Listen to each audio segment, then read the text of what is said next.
Supreme court के वरिष्ठ अधिवक्ता एडवोकेट भानु प्रताप जी हैं और आज देखा जाए उस ऐतिहासिक जगह पे आए जहाँ कभी बाबा साहब के 1953 में कदम पड़े थे।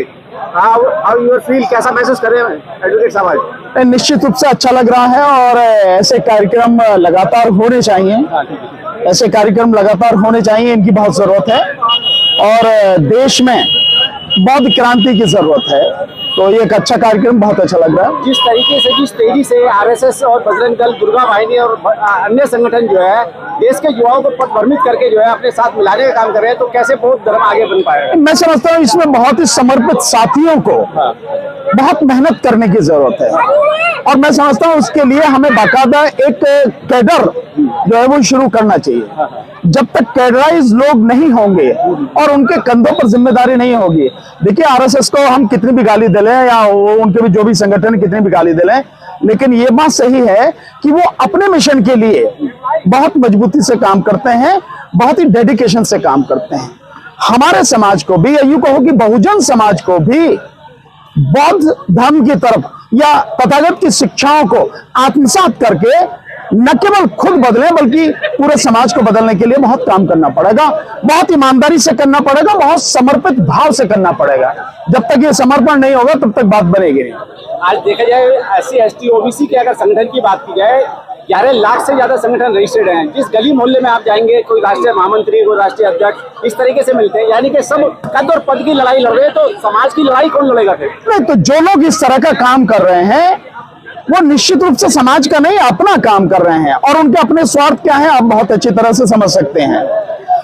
जो ईमानदारी से समाज का काम करेगा तो समाज का काम करेगा, उसके लिए इन सारी चीजों की जरूरत नहीं है। अधिकतर तो जो संगठन है, जहां तक मैं समझ पाया हूं अपने अनुभव से, वो यही है कि 14 अप्रैल आता है, बाबा साहब का जन्मदिन मना लिया, उसके लिए चंदा इकट्ठा कर लिया, जो पैसे उसमें लगे बाकी की दारू पी गए, इसी तरह के काम हो रहे हैं ना। तो ये जो सारी चीजें हैं, इससे समाज का भला नहीं होगा। लेकिन मैं उनसे अलग हटके जो मुख्य रूप से अगर मैं कहूं तो जो भिक्षु संघ है और समाज के जो और सम्मानित और बहुत समर्पित साथी हैं, उनको इस काम को एक प्रॉपर तरीके से रणनीति बना के, एक इसका स्ट्रक्चर बना के, लोगों को कैडर देके और तब इस काम को करना पड़ेगा।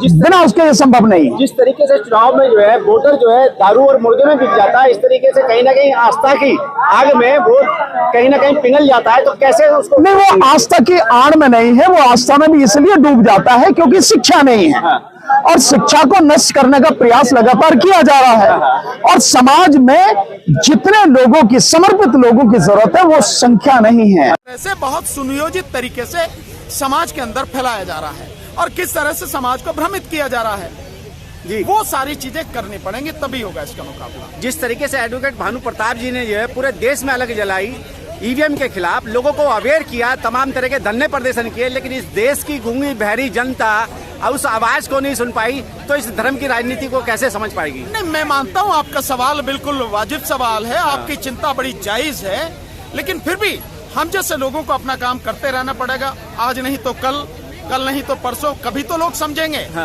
एक दिन समझना ही पड़ेगा और एक दिन साथ में आना ही पड़ेगा, बिना इसके गुजारा नहीं है अब। और मैं जैसा अभी मैंने मंच से भी कहा, 1 साल ही है हमारे पास। अगर इस 1 साल में भी हम अगर इकट्ठे होकर खड़े नहीं हुए तो 1 साल बाद हम किसी काबिल बचेंगे भी नहीं। ये भी लोगों को समझ लेना चाहिए। आपका कोई अधिकार बचेगा नहीं। देखिए, बार बार आपके वोट के अधिकार पर चोट की जा रही है और वोट का अधिकार क्या है? वोट का अधिकार है जो संविधान ने हमें दिया है और वोट के अधिकार से ही आप नागरिक हैं। अगर आपका नागरिकता का बोध ही छीन लिया गया, नागरिक का अधिकार ही छीन लिया गया, नागरिक का पद ही छीन लिया गया, फिर आपके पास क्या है? जो नागरिक नहीं है किसी देश का, उसको कोई अधिकार उस देश में नहीं होते।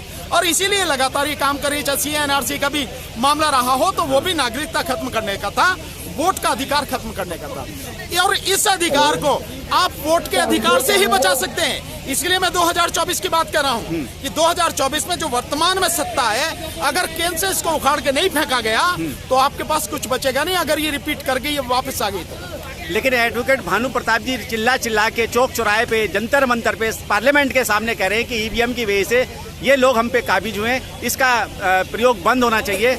अभी 3 राज्य के चुनाव आए, हाल ही में अभी जो चुनाव के नतीजे आए, वहाँ कहीं ना कहीं भाजपा ने ईवीएम के थ्रू अपनी सरकार बनाने का काम किया, तो कैसे लोगों को अवेयर करेंगे ईवीएम के प्रति? नहीं, देखिए, तरीका तो यही है कि हम देखिए, हमें पहले जैसे जंतर मंतर पर किया, तो न केवल हमने ज्ञापन दिया राष्ट्रपति को, बल्कि हमने डेमोन्स्ट्रेशन करके भी दिखाया कि ईवीएम में कैसे गड़बड़ी होती है, वीवीपैट में कैसे गड़बड़ी होती है। और अभी जो सुप्रीम कोर्ट का फैसला आया है इलेक्शन कमीशन के ऊपर, आप देखेंगे कि जो हमने ज्ञापन दिया था राष्ट्रपति को, उसमें जो 11 मांगे हमारी थी, उसमें से इस सुप्रीम कोर्ट के जजमेंट से 2 मांगे हमारी, उन पर फैसला आया है।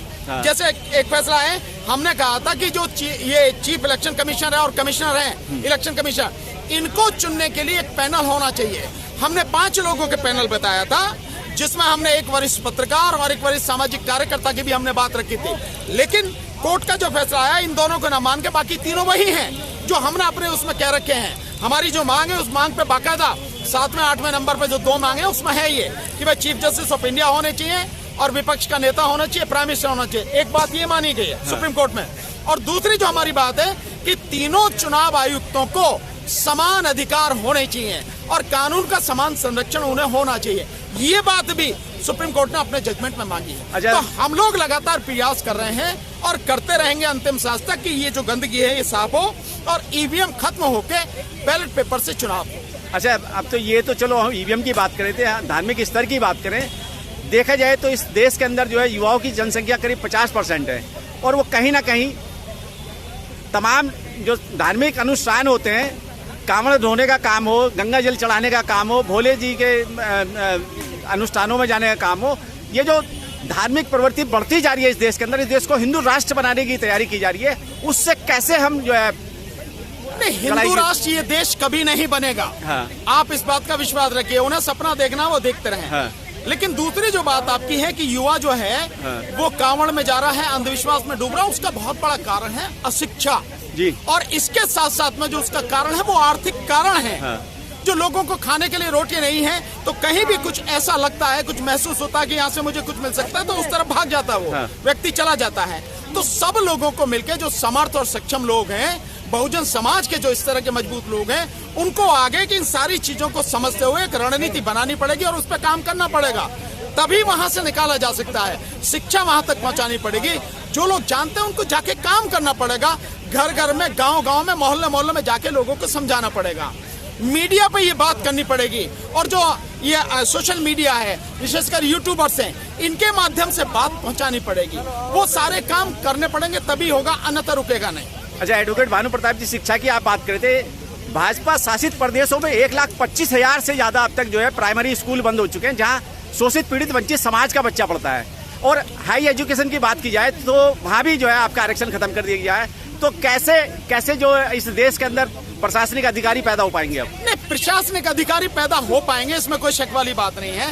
देखिए, मेरा मानना है कि इस देश में जो सबसे बड़ी लड़ाई है वो लड़ाई है सत्ता की जी। सत्ता के लिए ही बाकी सारी लड़ाइयां कराई जाती हैं, चाहे वो धर्म की हो, चाहे जाति की हो, या किसी भी तरह की हो। और सत्ता हाथ में आने के बाद अगर अच्छे लोगों के हाथ में सत्ता है तो काम बढ़िया होता है। आरएसएस ने कितना भी काम किया सही, कुछ भी किया सही, लेकिन सत्ता जब तक उनके हाथ में नहीं थी वो इतना कर नहीं सके। ठीक है, उन्होंने स्कूल खोले और अपने काम किए सारे, पर जो आज वो कर पा रहे हैं वो सिर्फ सत्ता में आने के बाद कर पा रहे हैं। तो सत्ता को बहुजन समाज को अपने हाथ में लेना पड़ेगा, छीननी पड़ेगी उनसे, और जब सत्ता हाथ में आएगी तभी ये काम करेंगे। आप 1,25,000 की बात करें, मैं तो कह रहा हूँ पता नहीं किस बात का डर है, अन्यथा तो अब तक सभी सरकारी स्कूलों पर, कॉलेजों पर ताला लग गया होता।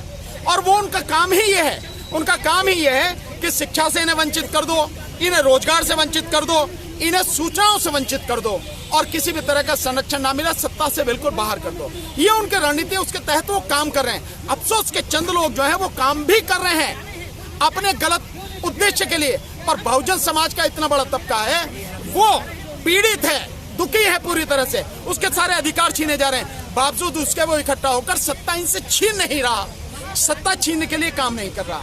क्या लगता है एडवोकेट जी, धार्मिक क्रांति के बिना जो है राजनीतिक क्रांति अर्थ ही नहीं, ये बाबा साहब ने कहा था, जब तक धार्मिक क्रांति नहीं होगी तो आप राजनीतिक क्रांति में कैसे परिवेश कर? नहीं, मैं इससे सहमत नहीं हूँ जो आप बात कर रहे हैं। बाबा साहब ने इसी सीक्वेंस में कहा था, मैं इससे सहमत नहीं हूँ। हो सकता है उन्होंने बात किसी और अर्थ में कही हो, लेकिन अगर राजनीतिक सत्ता आप हासिल कर लेते हैं तो मैं ये मानता हूँ कि धार्मिक क्रांति के लिए बहुत बड़ा मजबूत प्लेटफॉर्म मिल जाएगा।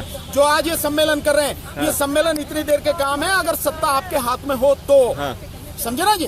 तो ऐसा नहीं है, निश्चित रूप से धार्मिक क्रांति होगी और उससे लोग एकजुट होंगे तो आप सत्ता भी हासिल कर सकते हैं। लेकिन अगर आप इस चीज को नहीं समझ पा रहे हैं और सत्ता भी हासिल कर लें आप, तो सत्ता हासिल करके आप धर्म को भी स्थापित कर सकते हैं और शिक्षा को भी स्थापित कर सकते हैं, उसके लिए काम कर सकते हैं। क्या आपको लगता नहीं धार्मिक क्रांति करके भाजपा जो है पिछले 8 साल से जो है केंद्र सरकार में जो है मौजूद है और वो उसी धार्मिक क्रांति के चलते जो है भ्रमित करके बड़े बड़े आयोजन, धार्मिक आयोजन कर रही है, राम मंदिर बना डाला उन्होंने। वो जो कर पा रहे हैं वो इसलिए कर पा रहे हैं कि बहुजन समाज के जो राजनीतिज्ञ थे, जितने भी या आज भी जो हैं, वो एमएलए और एमपी जिनकी जिम्मेदारी थी समाज के लिए काम करने की, वो बिल्कुल नकारा थे और नकारा हैं। और वो जिस पार्टी में, उस पार्टी के बंधुआ मजदूर हैं, उन्हें अपनी जिम्मेदारी निभानी थी, समाज के लिए काम करना था, समाज को उसका हक दिलाना था, जो गलत कानून बन रहे हैं उनका विरोध करना था और जितनी भी गलत सारी चीजें हो रही हैं उनके विरोध में उन्हें एकजुट होकर लड़ाई लड़नी थी। उन्होंने काम नहीं किया, इसलिए ये सारी चीजें हो गई। नहीं तो ना तो स्कूल बंद होते, ना कॉलेज बंद होते, ना उनके रहते हुए रिजर्वेशन खत्म होता। बल्कि मेरी बात की सच्चाई आप इस बात से समझ सकते हैं कि जब आर्थिक आधार पर 10% आरक्षण दिया गया तो हमारे ही समाज के बहुत सारे एमपी थे जो आर्थिक स्तर पर आरक्षण देने के लिए उस बिल के समर्थन में उन्होंने वोटिंग किया। तो ये सब लोग समाज की इस दुर्गति के लिए जिम्मेदार। चलिए आखिर में चलते चलते देश वालों को संदेश देना हो तो क्या कहेंगे कम शब्दों में? बहुत सीधा सा, बाबा साहब को पढ़ो और बाबा साहब की विशेष रूप से 2-3 किताबें तो पढ़ो, अगर कुछ भी ज्यादा नहीं पढ़ सकते। बुद्ध और उनका धर्म, और दूसरा धर्मांतर क्यों, और तीसरा जो वो जाति पाति तोड़ो मंडल द्वारा है, जाति विनाश वाला जो है, ये तीनों किताबें पढ़ो, तब जाके आपको समझ में आएगी। इसके अलावा जो बाबा साहब कह के गए उस रास्ते पर चलो, उस रास्ते पर चले बिना बात बनेगी नहीं। जब तक हम ये नहीं करेंगे तब तक हमारा कुछ भला होने वाला नहीं है। तो तथागत के रास्ते पर चलें, बाबा साहब के बताए हुए रास्ते पर चलें, उनकी केवल पूजा ना करें, मोमबत्ती अगरबत्ती जला के उनकी मूर्तियां लगा के केवल अपने आप को समझ लें कि हमारा काम सिद्ध हो गया, ये नहीं। जो उन्होंने आदेश दिया है उस आदेश का पालन करके अपना जीवन बेहतर बनाएं, समाज का जीवन बेहतर बनाएं, तभी होगा। उनके पुजारी नहीं बाबा साहब के और भगवान बुद्ध के, उनके पुजारी नहीं, उनके अनुयायी बनो। जो उन्होंने कहा उस शिक्षा पर अमल करो, तभी भला होगा, नहीं तो नहीं होगा। चलिए बहुत बहुत धन्यवाद सर।